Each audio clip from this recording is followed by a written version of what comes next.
Ever Red Devils for an evening update. This is your latest Manchester United news.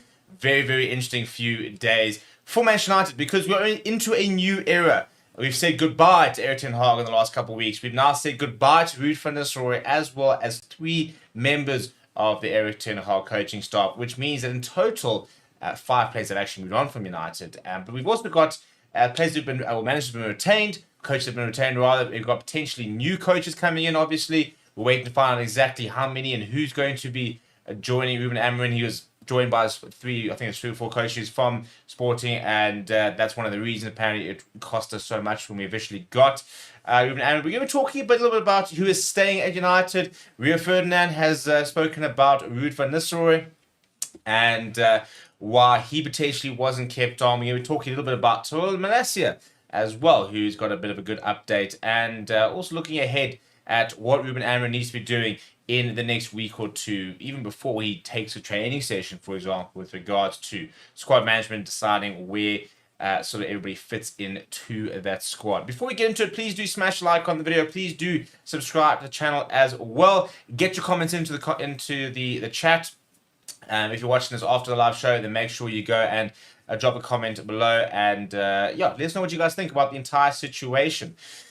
Nervous, I think, is probably the feeling that I think a lot of Manchester United fans are currently experiencing. You know, it's a certain amount of excitement, a new manager, and hopefully a very a promising manager and the likes. But at the same time, lots of worry with regards to we've been here before.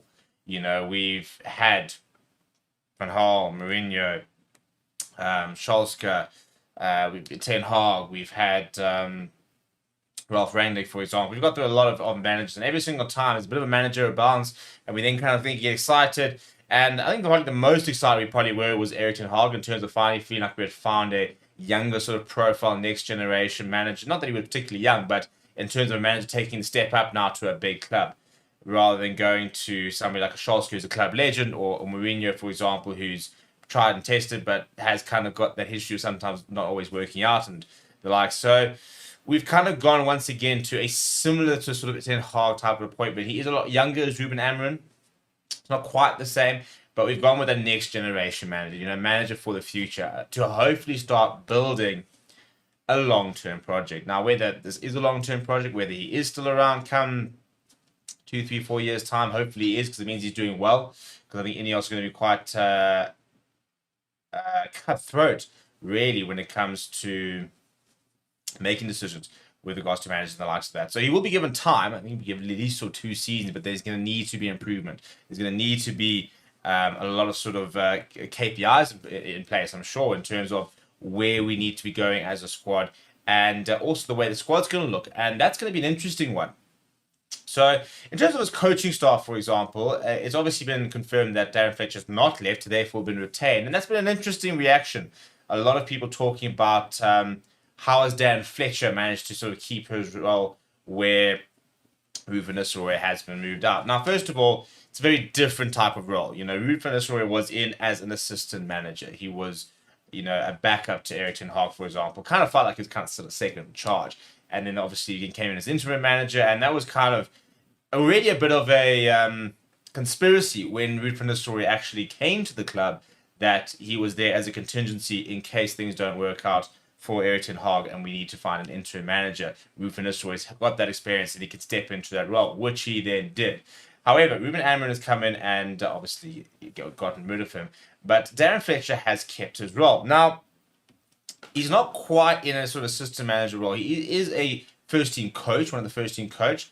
But one of the main things about Darren Fletcher's role is he's supposed to be the bridge between the academy and the first team, really, in terms of bringing players through. Now, there's a bit of a conflict of interest given the fact that his son's currently within the academy and has been named in some matchday squads and the likes of that. So there's talk a little bit about that. But he is a very different role to what Ruud van Nistelrooy had. As I said, he is more that bridge role, that kind of link between the academy first team in terms of updating, for example, back in the day, Erik ten Hag, you know, these are the players who are ready, for example, this is where this player is within their development, this player is good enough, for example, maybe try to give this a player a chance, and understanding, basically giving feedback to the academy, what is expected of those players before they then step up into the first team, and how, as a pathway, do they go from being involved in that in the academy to then getting that first team call up and getting to play in and train with the first team. So I do think it's not a zero-sum game. You can't say, well, has Ruud van Nistelrooy left whilst Aaron Fletcher has not. Does Fletcher deserve to be there? Played a long time for the club, been around there, but the fact of the matter is he the best person to be there, And I think that's always the big question at the moment from United, is we've seen a lot of nepotism in terms of previous figures in the club being given roles. And Ineos seems to be quite intent on shutting that down. The fact that we removed Ferguson from the payroll and, you'll know about doing his ambassadorship. There are certain players involved. For example, Gary Neville is involved in a commercial part of it in terms of the regeneration and development of the Manchester United, also the area around Old Trafford and sort of Manchester itself. But he's got nothing to do with the sporting aspect. And I think Ineos over the next few years will be quite cutthroat in terms of being very cautious about the personalities they bring back to United who have been involved before. I don't think we're going to see a lot of previous Manchester United players and the likes being involved as much as maybe we've seen in the past with like Michael Carrick being involved, for example, Schalke coming back, even Ruud van Nistelrooy coming back, which wasn't Ineos' decision, but there was a relationship with Erik ten Hag. He knew Erik ten Hag, for example, and the Dutch connection there. So it wasn't just we need to go bring in an ex-United legend who's going to help the squad currently. It was a bit better than that. It was kind of a fit that made sense. I mean, I don't think we're going to suddenly see I'm trying to think of that. A Wayne Rooney, for example, come in as an assistant coach or, at United because he's going to bring in, the United way. I think they actually very much seem to be moving away from that, which is why Ruben Amorim has not opted to maintain or to retain Ruud van Nistelrooy. And Rio Ferdinand, speaking about his podcast, said something similar, to be honest. He said the following. He said, I think for the manager, it's not an easy transition to go in and have sitting next to you on the sideline at Old Trafford one of the most prolific strikers in the club's history. They said the fans love him. They loved him before, and they love him even more now before his spell. And any turns of results or bumps in the road, they'll say to get Ruud in as manager. So we spoke a little bit about that, the fact that you don't want to really have somebody in the dugout who the fans are going to back more than you, for example, somebody who is going to maybe overshadow you. You want to come in and be in charge. And I think that's one of the main reasons that Ruben Amorim has elected not to retain Ruud van Nistelrooy, is because there is that potential for Ruud van Nistelrooy as a personality, for example, to overshadow Ruben Amorim because he's so well liked in the Manchester United fraternity, so well liked by the fans, and the fans would have wanted him to stay. They didn't want him to stay, and it's awkward. I think it's going to be difficult for Ruben to stamp his authority if he's tiptoeing around a club legend like Ruud van Nistelrooy. So that's why it sounds like he's taken the plunge and he said, right, out you go, thank you so much for all the work and stuff like that, but we don't actually need you, and off you go. I personally think he's still making a mistake. I said so before. I do think that there's a lot that he could offer the squad, and I think that he was so ready to work with Ruben Amorim and to try and help us get back where you kind of felt he was there for the right reasons. It wasn't just an easy paycheck, for example. It wasn't just an ego thing. He felt like he genuinely wanted to help Manchester United get back to the heights where they want to be and need to be. And in that perspective, it's quite, sad. But at the end of the day as well, Ruben Amorim is supposed to be joined by 5 members of staff. So the likes of his assistant coaches of Carlos Fernandez, Adilio Candido, Emmanuel Ferreira come across, as well as goalkeeping coach Jorge Vital and his sports scientist Paulo Barrera. So you're bringing 5 coaching staff with you, for example. You add Ruud van Nistelrooy, you suddenly got 7. You still got a Darren Fletcher who kind of fits in there, and the likes of that. So it becomes a very big coaching staff, to be fair. So I think that's kind of probably the big reason, is that previously we've seen managers come in with an assistant, for example, or maybe they brought in a goalkeeping coach or the likes of that, but not always brought their entire coaching team, which Ruben Amorim very much has. And that's probably also the main reason, is that they're all pretty aligned with how that's going on. And now Ruud van Nistelrooy, for example, won't necessarily have that alignment, won't have that understanding of how they work together and how it all works. So that could also be one of the main sort of reasons why they've decided that he doesn't need to be around there. Interesting as well, by the way, we're talking about Erik ten Hag. There was a list, for example, or an article that was written about the 7 players that he fell out with.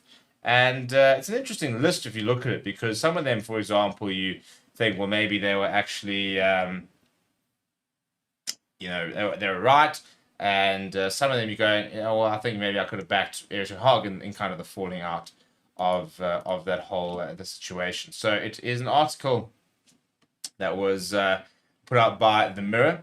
And basically the main figure was Cristiano Ronaldo, for example. Apparently quite a few, different arguments they had. Obviously, I think a big clash of egos there. It was an interesting thing.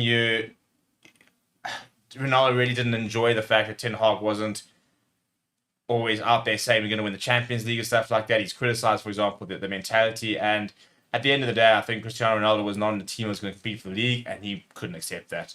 And Ten Hag was trying to taper expectations, and Ronaldo was saying, you cannot taper expectations. This is Manchester United. This is what we need to be doing. And to be fair, I think Ten Hag was obviously more right in terms of where they were as a club. We were never going to be competing for the league right then. But Cristiano Ronaldo is a player who won Champions Leagues for fun before coming to United, went to Juventus and won leagues there. So he'd come back to win. He didn't come back to flounder around. Obviously, the big sort of fallout was obviously with Jadon Sancho. To be honest, I think I still look at that and I think Jadon Sancho is quite.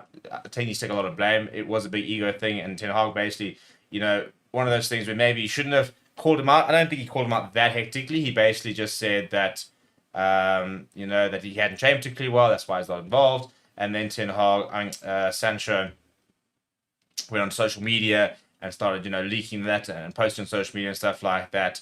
And so it was falling out. And basically, the idea, or the rumors was that, Ten Hag had said, well, if you come and apologize and you come and man up and you basically say, sorry, I shouldn't have done that, we can move on. But Sancho was never willing to do that.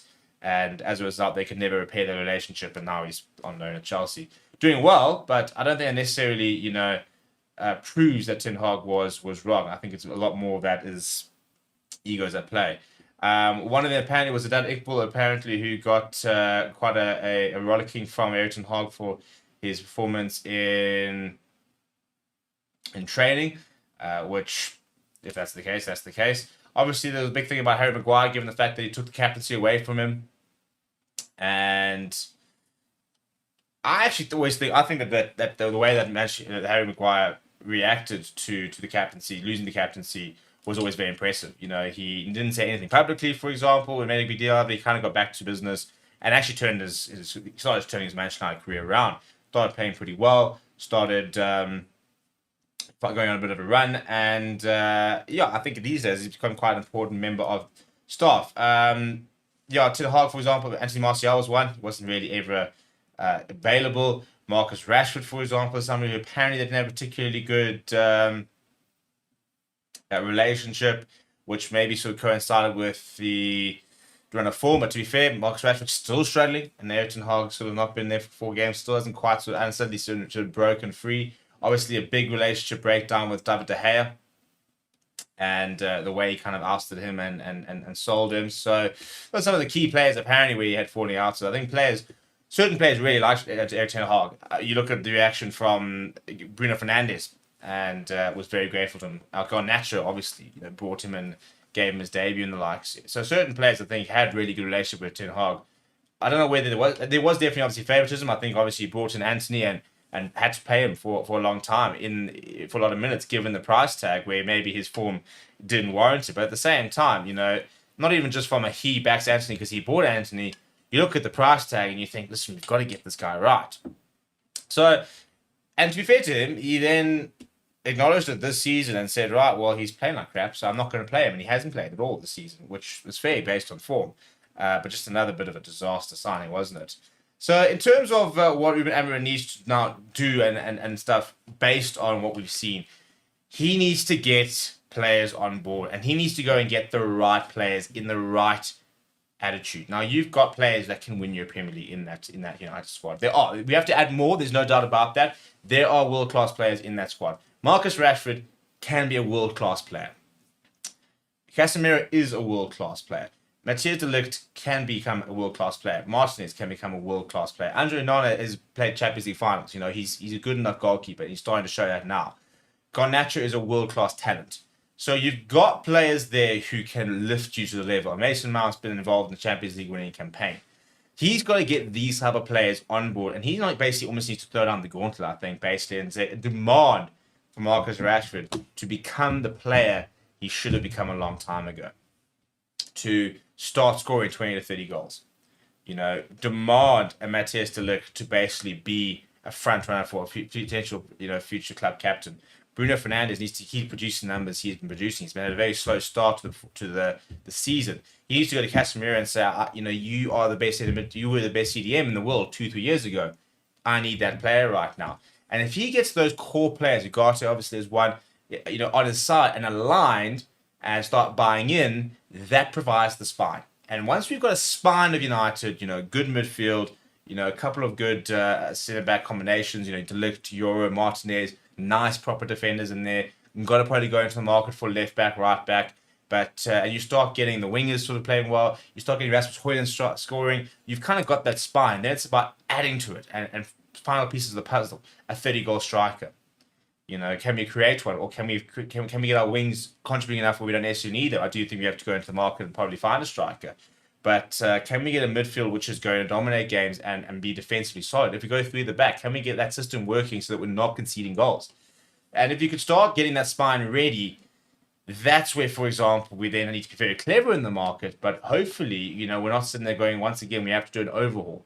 And we can go and try and get 20 million for Anthony. Literally, that's the worst possible deal we could ever have. But go into the market, see where you can potentially, sell a Sancho, for example, get some money back, and then we've got to be very clever with the signings we make. Obviously, the big one being Victor Gyökeres, in terms of where will we be able to make that kind of transfer happen. But I think the main thing is Amorim in the next 2 weeks is he's got to make sure these players are aligned, and he's got to get them on his side. He's got to sit down with Marcus Rashford and say, right, how do we make you a Ballon d'Or candidate? That's the kind of level he needs him to be. We need Marcus Rashford to be hitting the levels that Salah's been hitting the last few years. That, the likes of a Bernardo Silva was hitting. Those are sort of the levels that we need Marcus Rashford to get to. He, in theory, has got the highest threshold in the squad right now. I think long-term, Garnacho is probably, and Kobbie Mainoo, for example, Leonie Loya, they're all named in golden boys, but they're so young. Marcus Rashford at an age now where he should be one of the top wingers in the world and hasn't quite gotten there. Get him into that sort of frame of mind, get him playing like that. Get Rasmus Højlund scoring, if not 20 goals, 15, 16. Get de Ligt and Martinez to be the strongest centre league pairing in the league. Once Euro comes back, get him in there and get him a try up to speed. And to be honest, Matthias de Ligt was speaking about the fact that he now feels a lot more comfortable in the Premier League. He feels like he's kind of settled in and starting to have a lot more confidence and get more rhythm, which is the main thing. It's going to take a little bit of time. It's always going to take a bit of time. And that's another thing as well. We've got to make sure the squad is more settled. We cannot be going into a season next season once again where people need, they need time to settle. No, we can't have that. We've got to have a situation where you've got a settled team that players can come in and leave and come out and stuff like that, and they can kind of just pick up and keep going. Like we're seeing with Arne Slot in Liverpool, he's off to a phenomenal start, for example. It's such a settled squad. He's been able to come in, implement a system with players who are pretty confident, pretty settled, and know their roles, and been able to sort of just keep up the momentum that Jurgen Klopp left behind. It does help that, for example, they're in a season where Manchester City are struggling for the first time really under Pep Guardiola. I think the second time in his career he's lost 4 games in a row. But we've got to get to that sort of similar stage. Arsenal struggling as well. Chelsea still here and thereabouts. So the funny thing is, as mentioned yesterday, we're not far off. I think we're 4 points away from third. A couple of results, we're right back in it. So there's reason to be excited, but I can understand why a lot of Manchester United fans right now are still pretty nervous, given the recent history we've had with managers, given how we've been here, we've done this before, and it's not worked out a lot of the time. So, yeah, so let me know what you think down in the comments below. Please do smash like on the video. We will be live tomorrow morning as well as tomorrow evening. So we're looking forward to jumping back on the show, and obviously we'll have different videos coming out at the same time. Let me know if you have any suggestions or comments or content in the likes down in the comments, and we'll see you guys all next time. Keep walking.